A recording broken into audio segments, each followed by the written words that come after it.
Okay, so now that you're done installing the new lock in your door, you can see that it looks very nice on here. It looks just like the old one, but better. Tanner, check, Tanner, check, Tanner, Tanner, check, Tanner, check, Tanner. Hello, this is Tanner Tech. And today I'm going to be showing you how to fix the lock on an RV door. And by this, I'm going to be showing you how to actually replace one with a brand new lock. So, I made a mistake recently where I put the wrong key into this door and turned it a little bit too hard, and that caused the deadbolt of the door with the key inside to stop working. The deadbolt actually got jammed, and so it would no longer function correctly. So I had to have my brother crawl inside a hatch in the side of the trailer to come in and open the door so that way I could remove the deadbolt mechanism from the lock. The deadbolt part of this lock right here is no longer functional, so that way you can't lock it from the inside. Now I know this is a deviation from my normal line of electronics videos, but I'm on vacation away from my electronics lab, so I can't make any videos about electronics. So I'll make it about this lock and how to fix it. So what you'll need for this project is a lock, of course, a brand new one. You'll also need a screwdriver with a flathead, and then a screwdriver with a Phillips head. And you can also use a drill instead of this to make your job faster. The first step to replacing this lock is to remove all the screws around it, so that way it can be easily freed. This is a lot easier with an electric drill.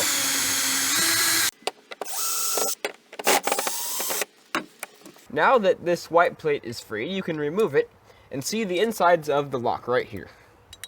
After you do that, you can remove both screws holding this part of the lock on to further free the lock. Now that these two screws are removed, you can easily slide out the entire locking mechanism right here. As you can see, right here is the keyhole that got jammed up, and if we look in the back, we can see right here is where the old deadbolt came out. Now I had to do some quick thinking to get this lock apart so that way I could actually open the door to the trailer and keep it locked while we were driving. So I just had to remove the entire deadbolt mechanism and throw that away. So this is the old malfunctioning lock, and this is not needed anymore, so we can throw that away. Now it's time to crack open our new lock, and I'll put a link in the description to where you can get one of these. So if I pull it out, we can see that we have a new lock that looks very similar to the old lock, except that this new lock will actually work. Now what we're going to have to do first of all is take this and slide it into the door, and use these two screw holes right here to mount it into the side with this side plate.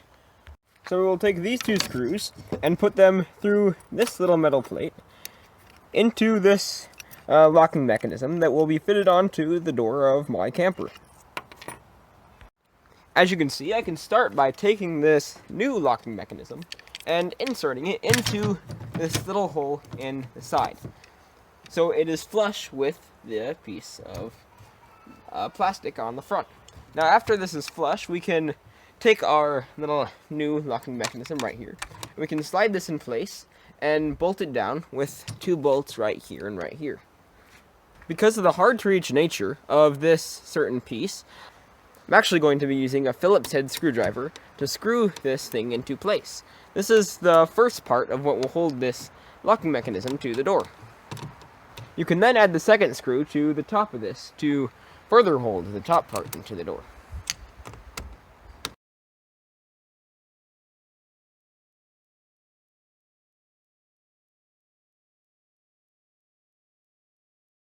You can now put on this plastic thing. Now if you look at the deadbolt right there, you can see that it has a little half moon shape on here. It lines up with the half moon shape of this little deadbolt lock on here. So you want to line up these red things here, and you want to line up this half moon with this half moon right here. You also want to make sure that this handle is closed when you slide on the handle. And so you're going to take this handle and make sure the half moons align when you put it on, and make sure the handle is closed when you put it on, and then just slide it in just like that. Now what you're going to need to do is you're going to need to take all these screws, these 4 screws that come with it, you're going to need to add those in, like so. So we'll just tighten all those screws on. And make sure to not tighten all of them completely until all the screws are in. This will eliminate any issues that will come of the screws not being properly aligned. So after you get all these screws in, your thing should hopefully be almost done.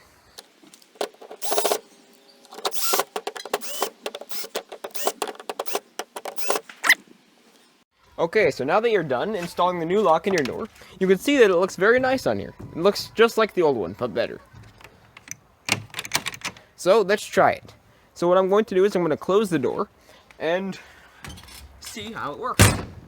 After it's closed, you can see that it's kind of hard to pull open, impossible almost, when you have this thing closed normally, but you can open it by pulling the handle.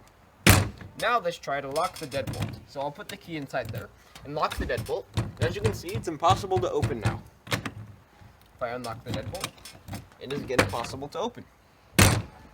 If I lock this part of the door, then this handle doesn't come out. But if I turn it this way, then the handle opens and the door opens. So this new lock fits perfectly and works extremely well. So that's it. As always, thanks for watching. And I need to ask something. So on Instructables, there's the electronics contest, and I've entered a few Instructables into it. But the prize for the electronics contest is that I can win a new laptop, which means that I can have better edited videos, and I can have overall better quality content on YouTube. So if you guys wouldn't mind, would you please vote for me in this electronics contest for Instructables? Now this is a power supply contest, which means my contest was to build different power supplies, and I've made quite a few videos of this. So I'll put the links to those Instructables in the description, and all you have to do is click those links and vote for those Instructables so I can hopefully win that contest. So as always, thanks for watching, and stay tuned for my next video.